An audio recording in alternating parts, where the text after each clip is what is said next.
Good day. I'm John Fernandez. Welcome to eNewsline Live from AACSB's World Headquarters in Tampa, Florida. The power that effective collaborations can produce is seen in various areas of life. From business, where we see companies working together to provide the best business solutions, to the arts, where creative minds collaborate to produce new and aesthetically pleasing initiatives, collaboration is all around us. To the work of AACSB and its members, collaboration is a key success factor for quality management education and relevant research. This message was emphasized in the 2011 Globalization Task Force report. We are excited to welcome H. Fenwick Huss, Dean of the J. Mack Robinson College of Business at Georgia State University, who has also been a key contributor to AACSB seminars on B-School collaboration. Dean Huss has worked with B-schools in locations such as Russia and Sub-Saharan Africa in restructuring their business programs and led Robinson's USAID-funded development projects in Southern Africa, Ghana, and Egypt. His experience, knowledge, and passion for fostering effective collaborations will surely present an interesting and very important discussion for our audience. Fenwick, welcome to ENL. Thanks, John. It's my pleasure to be here. Well, it's great. And I've been wanting to do a session on strategic alliances and collaborations for a long time. We've been talking about them for going back as far as 2002. We had our first strategic alliance conference at the Grenoble École de Management with them, and it drew well. We had another one in Asia, but it seemed that they went soft for a while. I know that Georgia State, even back then, was one of the leaders, particularly in the United States, in reaching out globally for effective collaboration. So I just want the audience to know that we're not talking with someone that just started in this business. We're talking with a real pro that's made it work for a long, long time. So very pleased to have you. My pleasure. Thank you. Well, we have prepared questions, and then we'll have audience questions. But first, we ask the ones that we want to ask. Okay. Terms such as collaboration, globalization, alliance, and partnership have become standard among business schools with their mission statements, strategic goals, and objectives. However, these terms are relatively new in business school nomenclature. How have collaboration models evolved over the recent past within management education? Well, John, I think there has always been an understanding in many business schools of the importance of a global perspective. I remember the comment that the late Peter Drucker made many years ago, in which he said, 5 years from now, there'll be two kinds of CEOs, those who can think globally and those who are unemployed. So I think most business schools recognize the importance of having that global perspective. And what's happened over time is that the approach to try to bring that to the students, both in terms of the classroom experiences, the experiences outside the classroom, and through the thought leadership of the faculty, the approaches to doing that have gone from what I term an import-export model, which is an exchange of students or an exchange of faculty or perhaps a study abroad program. And most all schools have some form of that kind of collaboration that they're doing. And what's happened over time is additional schools have added collaborations that can include twinning programs, which is an articulation of their curriculum so that students can easily move back and forth between partner schools. A number of schools have collaborations in which they're involved in dual degree programs. A few do joint degree programs. My experience has been that joint degree programs are probably the most complicated of the academic programs. And then, of course, a number of schools have taken the approach of establishing a global footprint, either with purchase of an on-site, lease of space, or in some instances, while maybe not doing a complete educational program, or setting up research centers or collaborations in research around the world to give a much broader footprint to what they're involved in. So I think what we've seen over time is a growth both in terms of the business model, the complexity of it, the governance that's required of it, and indeed the risks that are involved in it. I think we have seen over the last couple of decades an evolution in those models, and I think we'll continue to see that evolution going forward. Wow, that's an overview of the various options for collaborations and how complex they've become. I believe that based on our experience, that most stay at a level 1. And I'd be interested that we talk about those, but even more importantly, how some of the more complex collaborations do work effectively and have worked for Georgia State. All right.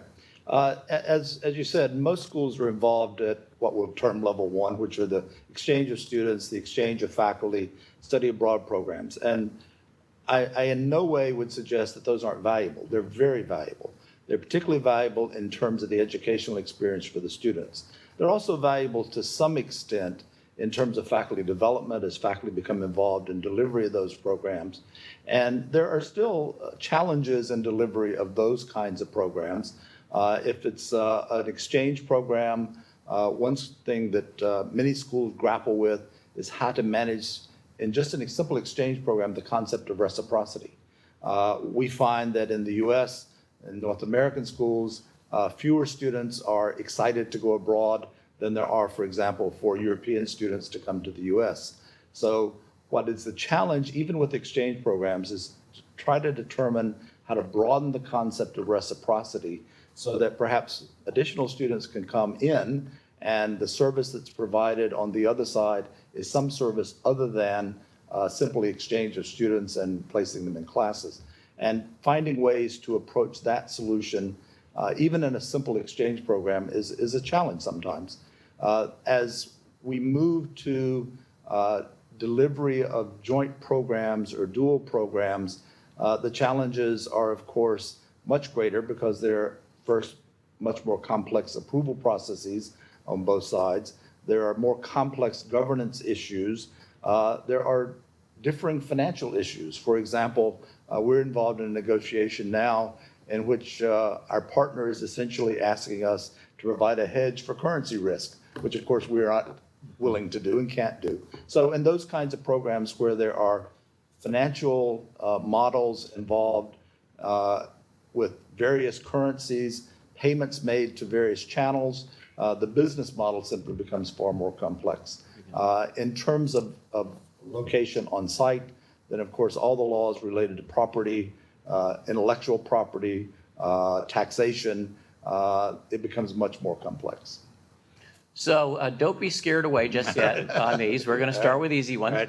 Right. What kinds of collaborations have the Robinson College been involved with? Some specific ones. How has the collaboration activity evolved with the school? And don't be afraid to talk about the specific partners. We're happy to hear that too. Yeah.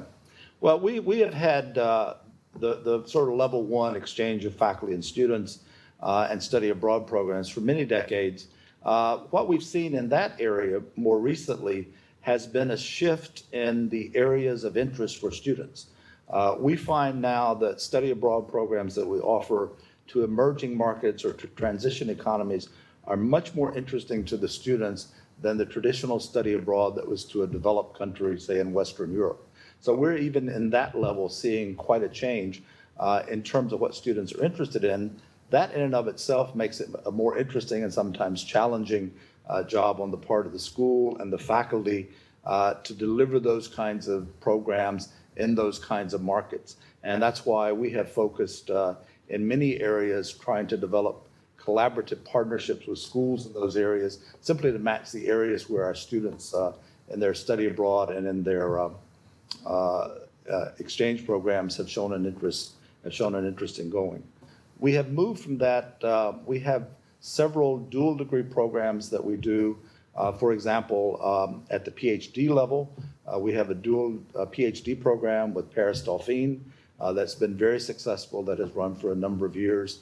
We have a number of dual degree programs at the master's level with Toulouse and with the European Business School, in which the students earn 2 degrees as part of that process. We're starting now, we're in the, and I'm happy to announce this here because I think we're at closure. We're developing a program with Leeds for purposes of jointly tapping the Asian market. So what we're approaching now is not just to use those dual programs to access the market that we're in or the market that our partner school is in, but how we jointly can then look at opportunities in a 30 region, and in this case, it happens to be in Asia. Probably our most complex program is a Global Partners MBA that we do at the Federal University of Rio and the Sorbonne in Paris. About 8 years ago, we sat down at a table with essentially blank sheet of paper approach and said, if you wanted to design a truly global program, what should it look like? And we came to the conclusion that what was important was that the students, as part of the program, saw the world through a different lens throughout the program. So in this program, the students and the curriculum travel. So the students start a set of topics or cases in Atlanta, so they get the North American lens on it. They and the curriculum move to Rio, they get the Latin perspective. They then move to Paris for the EU perspective, and then after that, they do a residency in China for purposes of sort of getting the Asian lens. And that's been a very successful program, not in terms of number of students, because of the logistics involved, we keep it fairly small, 30 at most, but it's been a very important program for us in terms of not only getting the curriculum and the academic program to where we thought it needed to be, but also it has now put us into a position where we're sourcing students globally. For that program in particular, probably fewer than 40% of the students come from North America. They're truly coming from around the world. So it's helped to position us, I think, a little in terms of visibility outside of what had been our traditional market.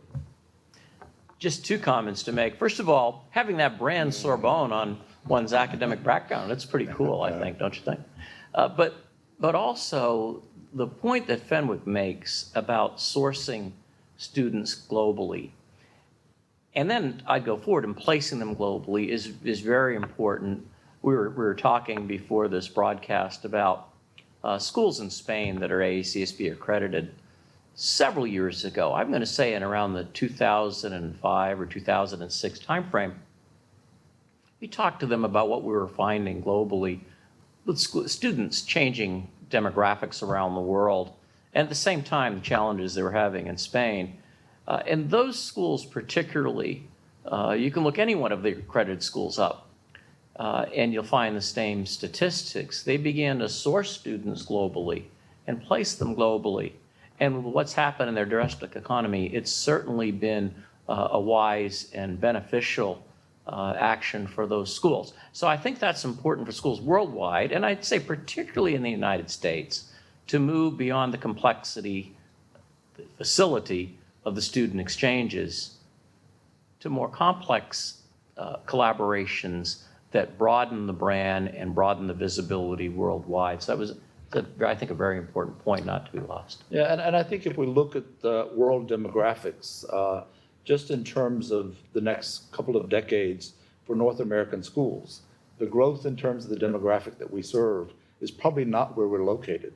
The growth in the demographics is in the emerging markets for the number of young people who need the opportunity for education, and we have great systems here in place to provide that. It's simply a matter of making the match, and we believe it's important to have that visibility. The U.S. all retiring baby boomers back to school. At last year's AACSB Management Education Forum on collaborations, you discussed success factors for high-impact collaborations. Can you go over what the major success factors are, as well as major risks? Yeah, I think what's most important is for the school, as it is thinking about these collaborations, is number one, to determine what the objective is of the collaboration as that aligns with the mission of the school. The traditional AACSB thought that everything should be mission-driven. So I think the first is to have a real understanding what the objective is for the school itself. Equally important for success is to understand the objective of the potential partner. And that's where the challenge comes. It is important to know not only what we want to get from it, but also what our partner is after. And that becomes sometimes a little more challenging with cultural differences because getting to that understanding may take a little more interaction than it would if we were simply going to an adjacent state and saying to a university with the same culture, and the same institutional framework. This is what we're interested in doing. So having that opportunity to really understand the objective of the partner is a critical factor in the success. The other is, I think it's very important in establishing these collaborations to do it incrementally, because by doing it incrementally, you have the opportunity to interact with the partner, and through that, the most important thing that comes out of that is trust. You have the opportunity to develop a relationship as opposed to simply having a transaction with that partner school. I've often said when we're looking at potential collaborations, there's some great lawyers in the world and there's some great lawyers at the university, but no lawyer can write an MOU that can compensate for the lack of, one, communication, and two, trust in the relationship. So I think taking the time to build that level of trust between the partners is absolutely critical. The other thing that I would emphasize is in that partner selection process, I think it's very important not only to look at the obvious things like quality of their faculty, quality of the students that they're going to be sending to us, but it's also important to look at, in setting up the collaboration, what our objective is, what our plan is, but also how we can make sure the plan is flexible. Because there are always going to be circumstances that will arise that in the process of developing the plan, we didn't anticipate. You know, it may not be as severe as a black swan, but something is going to arise that will require us to be flexible. That's where, again, going back to trust, having that level of collaboration that has resulted in having built the trust will make it then possible, as the process goes forward, for the two partners to anticipate and to deal with unexpected. It's essentially that line of preparing for business unusual. The challenge is, how do we have a system in place in our collaboration so that when those unusual incidences occur, when those unusual occasions occur, when those unusual challenges occur, or sometimes when those unusual emergencies occur, we have, one, a relationship, a level of trust, and we have a framework in which to solve those. So I think the key is first developing a relationship with that potential partner, and then all those other matters can be dealt with, I think, much more easily. Some wise thoughts, some wise guidance for schools, especially beginning to undertake more complex collaborations. Accreditation, well, with nearly 700 AACSB accredited schools in 45 countries around the globe, and over 15,700 schools in existence offering business degrees, finding the right partner school can be a daunting task. What insights could you provide schools in making sure the selection process is effective? Well, I think the key in partner selection is to use all the sources of information that you have. And often a potential partner is one that comes through a faculty member who may have had a relationship with that particular school. It may come from interactions that you have, for example, at AACSB meetings. I think what is important in this domain related to AACSB is that provides a forum for us in a very informal way to get to know potential partners. I think the other part of the selection process that I would emphasize is what we're looking for is not just someone who is perhaps like us, but most importantly, a potential partner who is complementary to us. So they bring a strength that perhaps we have, but not as strong as theirs, and vice versa. There are ways that the effect of the partnership is a much stronger educational experience for the students, a much richer research environment for the faculty. So I think looking for those potential partners who bring complementary strengths to the strengths that the university has is an important factor in selecting a partner. I would also emphasize one thing that we have been involved in that has really enriched what we've done in terms of the partners that we work with.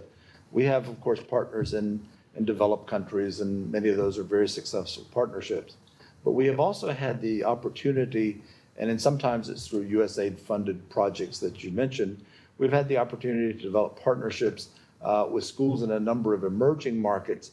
And those have been particularly interesting both for our students to be involved in them, because it gives them an opportunity to interact in an environment that perhaps they would not have absent this participation.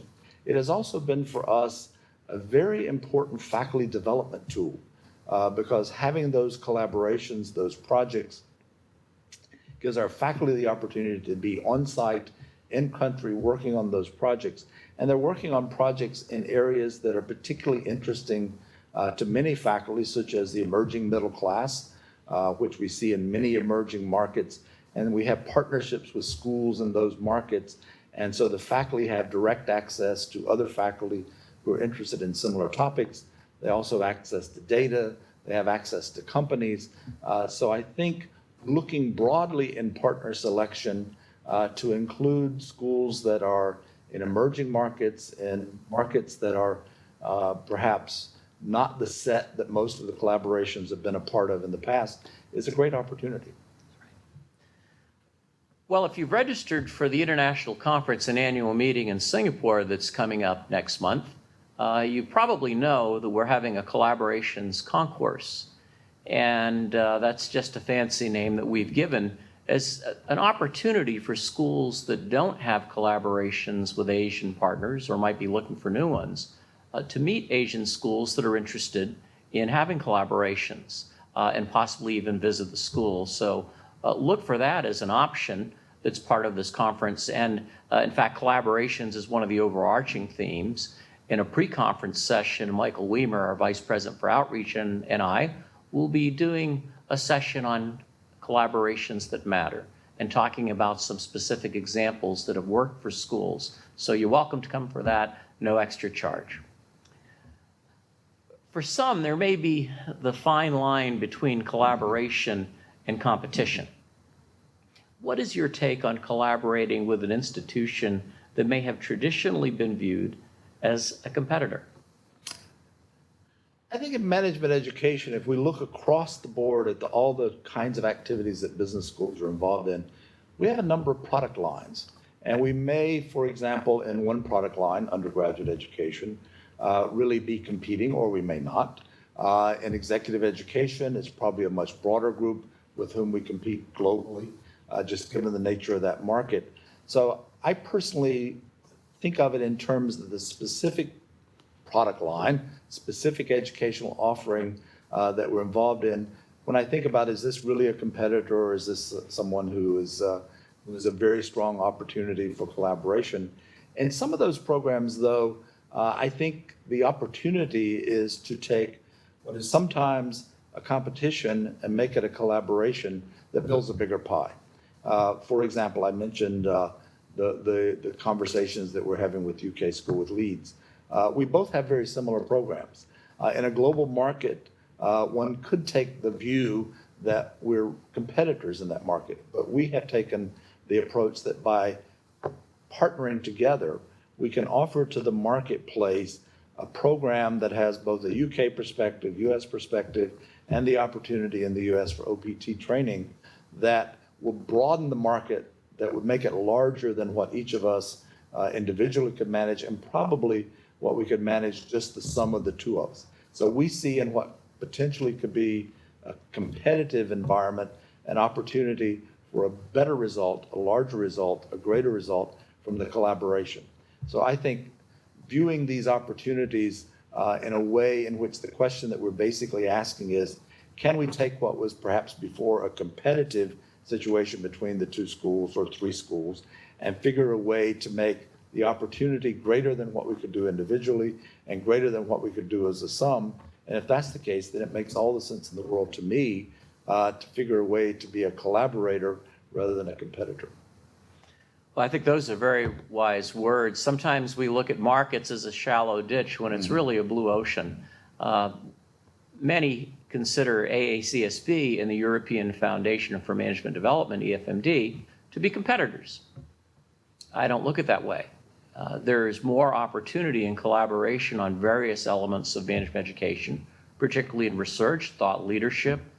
We have an important new initiative that we work with the Globally Responsible Leadership Initiative, Prime and others. In a lot of ways, you can work together to better the capability and service of each brand. while still maintaining some competitive spirit in certain product lines. So it's not always an either or. And for business schools, I think that it really is blue ocean theory 201. How important is it for each partner to distinguish its brand from the other, even when the partnership is somewhat complex? How effective are partnership brands? Well, that's interesting. If you look at, for example, if you look at the Triumph program that NYU, SSA, and LSE together, if you look at the brand for the partnership is very distinct, but it is also very clear who the partners are in the brand. And in my view, the partnership brand is simply derivative from the reputation of the schools that are part of the partnership. Same thing with the One MBA. It has a reputation and a brand of its own, but that's derivative from the schools who are part of it. We do the same thing with our Global Partners MBA. It has its own website, has its own logo, it has its own brand, but that brand is derivative from what we do, what our friends at Copiad do, what our friends at Sorbonne do.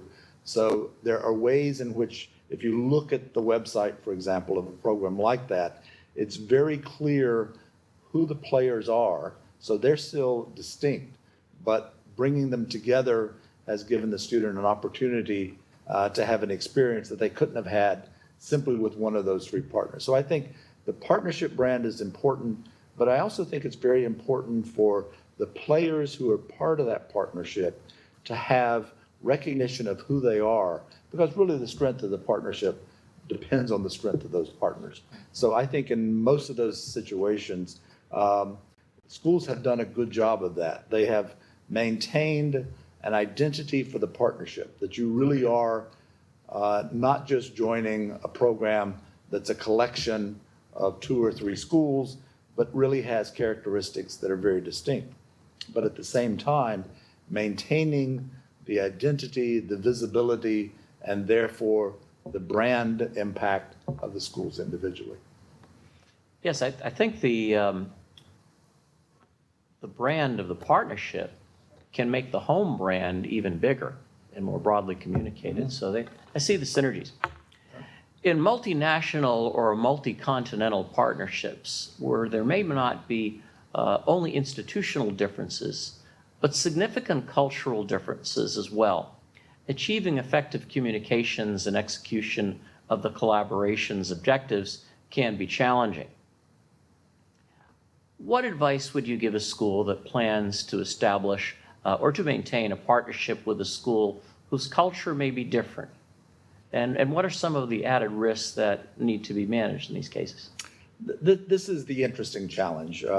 We sometimes say in our classrooms and MBA programs that culture will trump strategy every day. I sometimes phrase it a little more strongly that culture will eat strategy's lunch every day. If you don't understand and businesses face this. Sure.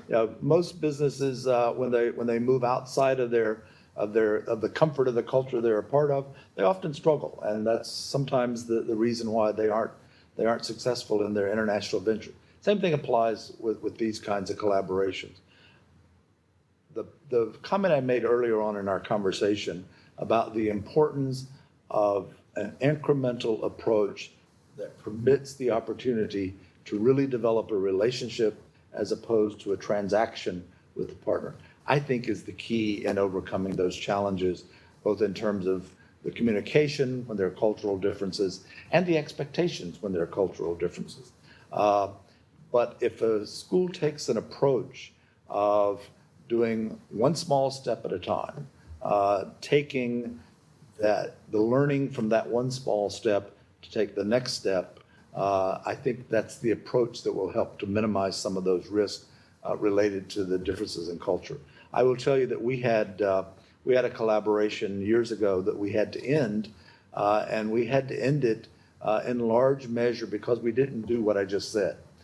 We had an opportunity with some businesses in a country to immediately go into a joint degree program without taking the time to build up that relationship.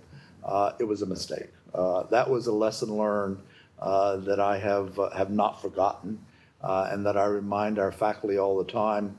Let's find one small step, execute well, we'll learn our partners as a part of that process, and continue to grow. So I would suggest that all schools think about it on an incremental basis, because in my experience, it was very difficult to extract ourselves from a partnership that wasn't working well. So that's kind of the second little lesson that we learned from that.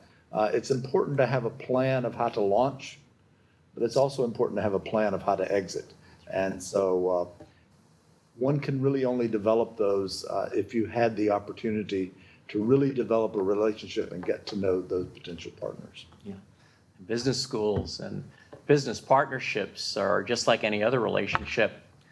Your partner has to be happy to see you coming. Right. Collaboration does not always include those between schools, nor do they have to be global in scale. What is the value for establishing a business school to business school collaboration more locally, and also one that is interdisciplinary within the university? Yeah, I think this reminds me of our earlier part of the conversation about competitors versus collaborators, especially if you're in a market where you're competing with a neighboring school or a school in another state even for potential students. We may view that simply as a competitive marketplace, but I think there are opportunities with neighboring schools in particular areas to develop some very important collaborations. The one that comes to mind that's most easily executed and really avoids a lot of the competitive overlay of this is around faculty and research. In Atlanta, for example, most schools and most disciplines collaborate across the various campuses in town around summer research colloquia, around research projects. We collaborate in interesting ways around a number of community initiatives. For example, we started about 2 years ago the World Affairs Council of Atlanta. There simply wasn't one there. And we have on our board representatives from Emory University. There's participation from Tech. So there are a number of ways that we collaborate, in this instance, in an outreach project with schools that in many cases, for example, for a graduate business program, would be a competitor. But again, it's the same. Is there a way to make our interaction with those schools a greater pie, a greater outcome than we could do individually or as a sum? Well, time for the question that I often call the enigma that can be the essential enabler. As we see examples of collaborations arise that are beyond geographical boundaries, technology plays an even greater role. How has the role of technology evolved in the past several years in facilitating collaborations between schools and programs? And how do you think technology will facilitate collaborations in the future? Well, clearly, I think technology has enabled us to have levels of collaboration, particularly in program delivery, that would have been difficult to achieve a decade or 2 decades ago. Use of telepresence, use of learning platforms, opportunity to exchange information digitally, opportunities to load complete course in a digital fashion. All those enable the kinds of collaboration that we're involved in. And most of them have some component of that.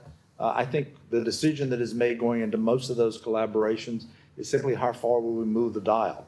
How much of this will we move in terms of a technology-enabled delivery versus traditional face-to-face? But where I see in the future the impact of technology is not just in terms of the communication, the interaction. There's a lot of work being done now on adaptive learning systems in which we recognize that students, executives, no one really learns in a linear sort of fashion. And also, we don't individually learn in the same pattern as others.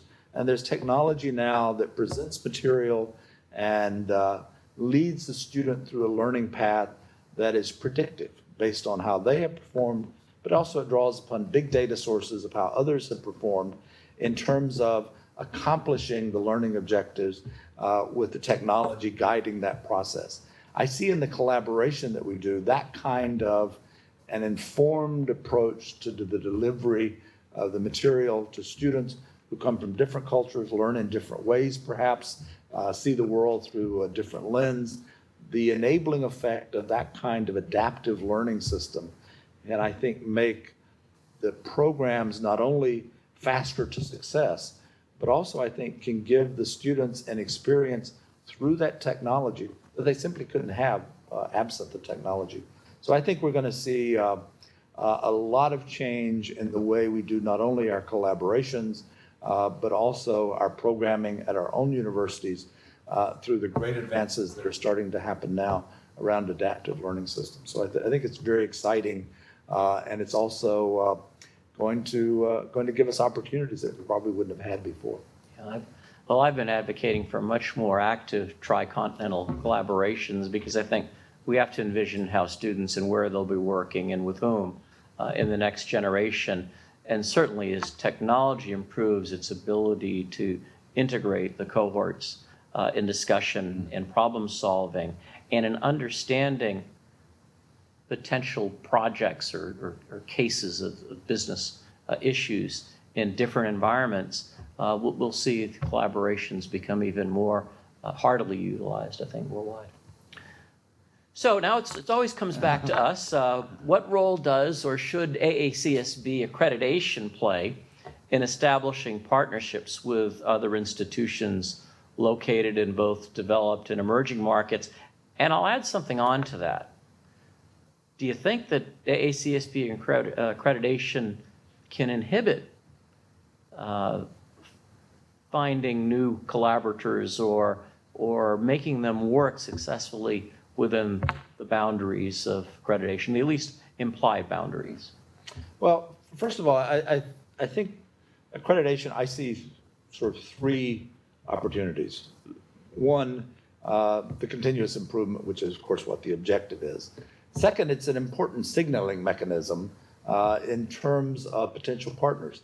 And to me, it's an important signaling mechanism if they have accreditation, but it's also equally an important signaling mechanism if they're in process, if they recognize that doing that is something that, one, they aspire to, they believe will advantage their school, they believe that will help move them forward in terms of achieving their mission.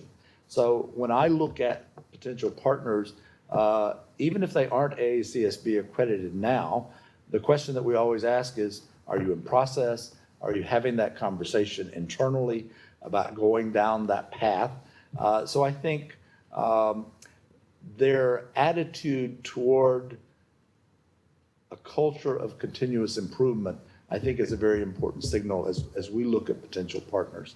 The third sort of area beyond continuous improvement and signaling, the third is through AACSB, we have a forum. We have a forum for bringing together, it may be in a very organized fashion, like the concourse that you're doing at the Singapore meeting, but also it's very important in that process of deans and faculty leaders being involved in accreditation reviews and mentoring schools. It helps to build that network. For example, a couple of schools that I've been working with in Taiwan as a mentor, we may not specifically become a collaborator with them, but I have referred them to others who have matches in terms of the kinds of interests that they have versus what I know that some of my friends at other schools are involved in. So I think kind of the third area in which AACSB accreditation, the process itself, the process of bringing together leaders from a variety of schools, the process of bringing them together around accreditation builds that network. So I think AACSB is doing the right things in terms of intentional interventions to bring collaborations. The conferences that you've done here in Tampa attract schools that are across the spectrum. In the seminars that we've done, I've been involved in here. There have been schools that are very active, very sophisticated collaboration models, and schools who are just beginning. Bringing them together in a forum like a seminar. Again, there may be direct linkages that come out of that, but also it simply brings those schools into being a part of a network of potential collaborators. So I think the whole process around what AACSB does, both in terms of development of seminars, but also in terms of the accreditation process itself, helps to build a school, a network of potential collaborators, which is back to my earlier comment.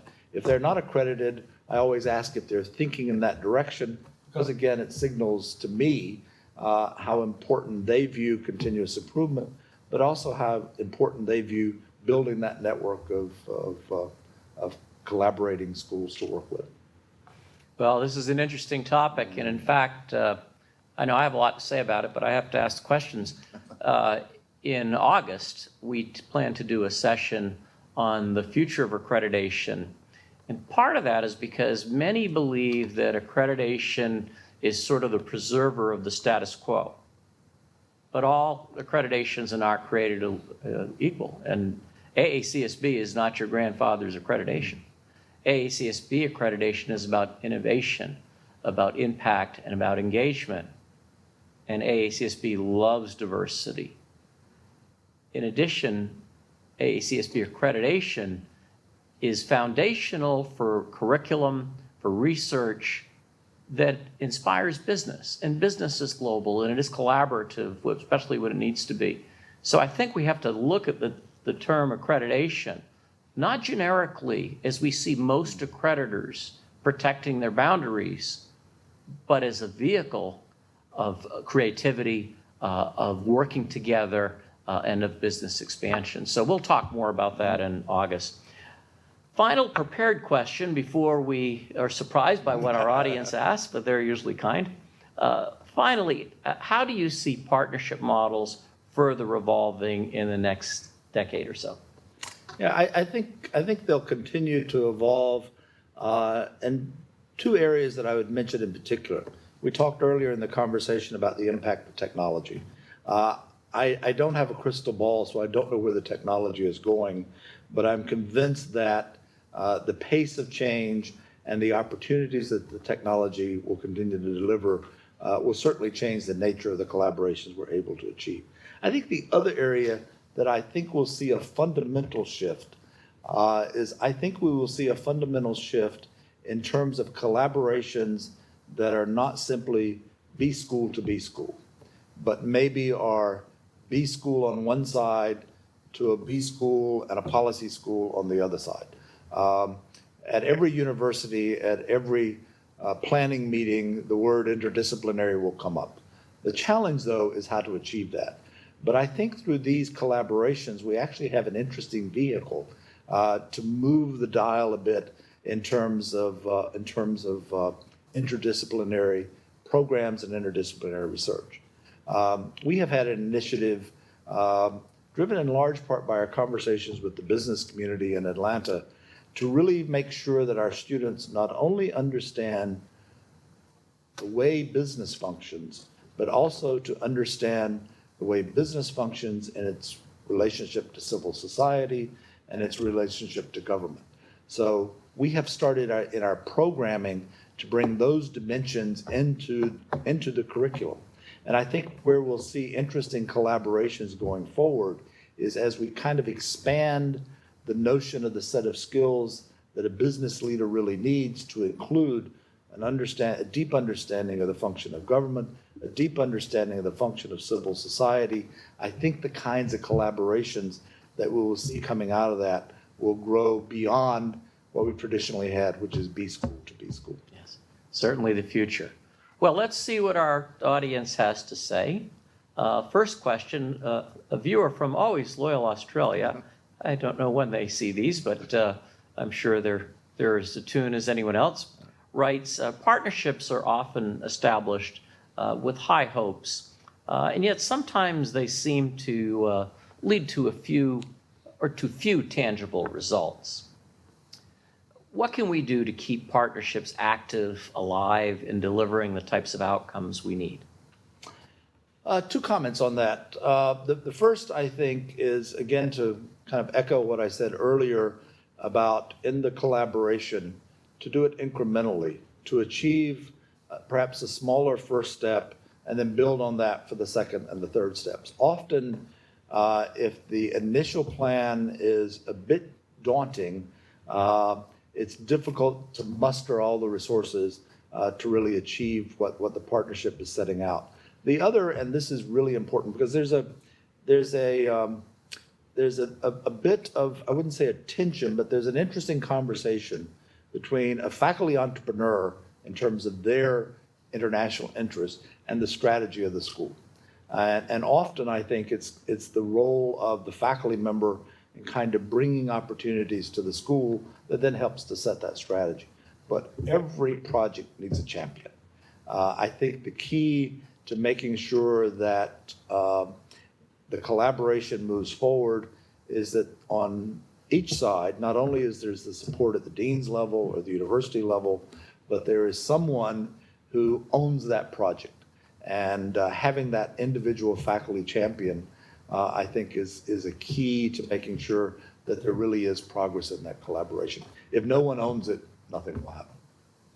Well, this next question follows quite closely to your reply, and I want to put an adjective in here. It says what role, but I say what enormous role do faculty play in carrying out, maintaining a successful collaboration?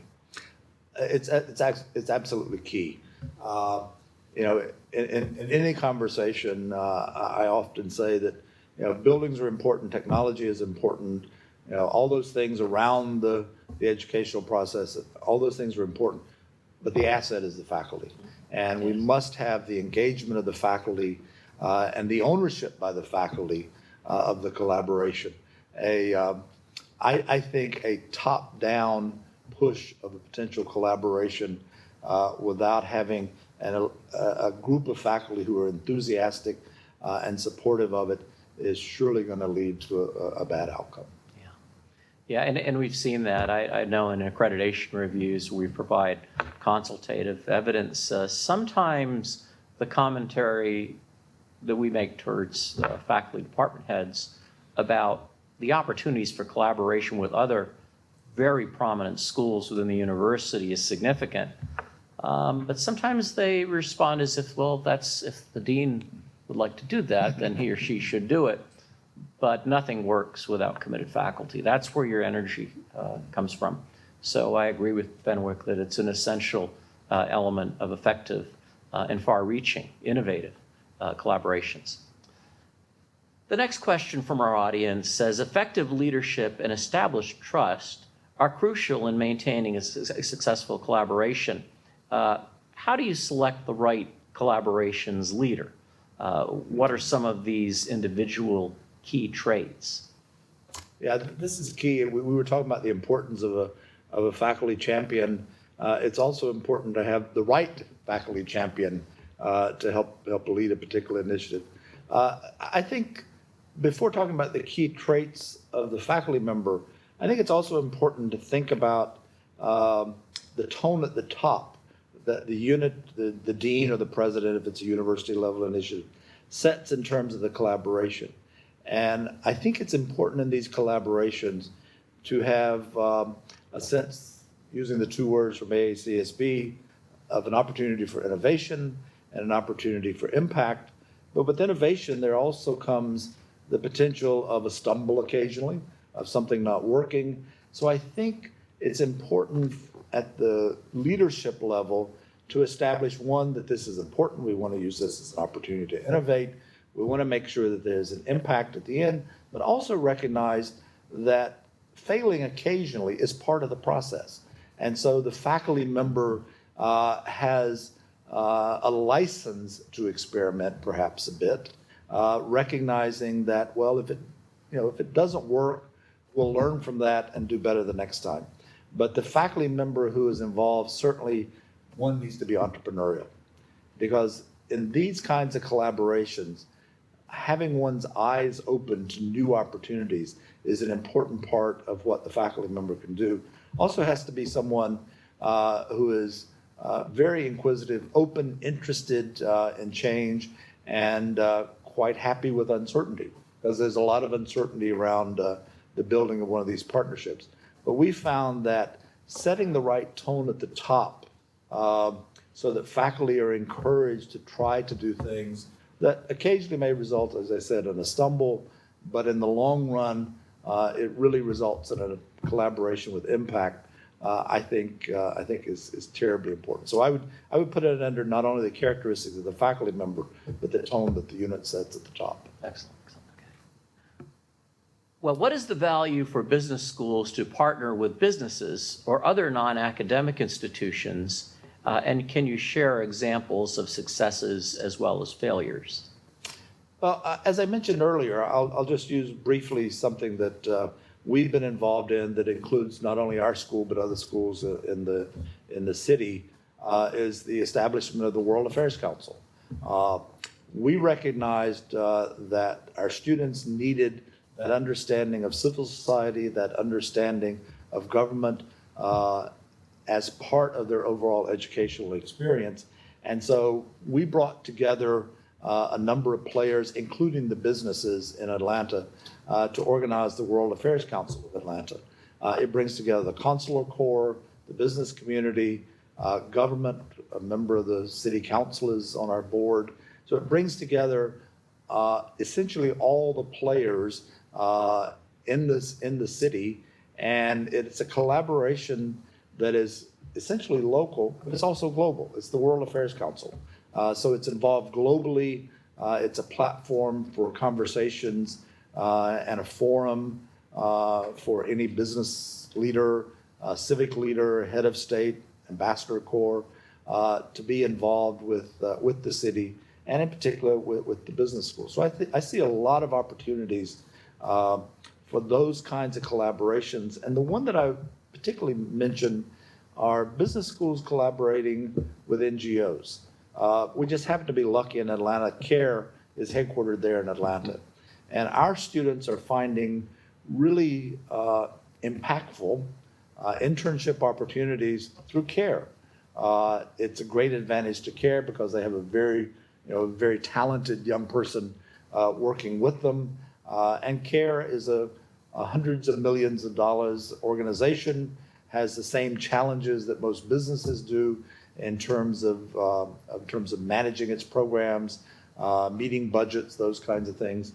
So I think finding opportunities for students beyond the traditional business-to-business school or business-to-business by engaging civil society, engaging the NGO community, engaging the diplomatic corps, I think all of those are very interesting opportunities for collaboration that are a bit beyond perhaps what we've traditionally done. But I think going forward, we were talking about the evolution of collaborations.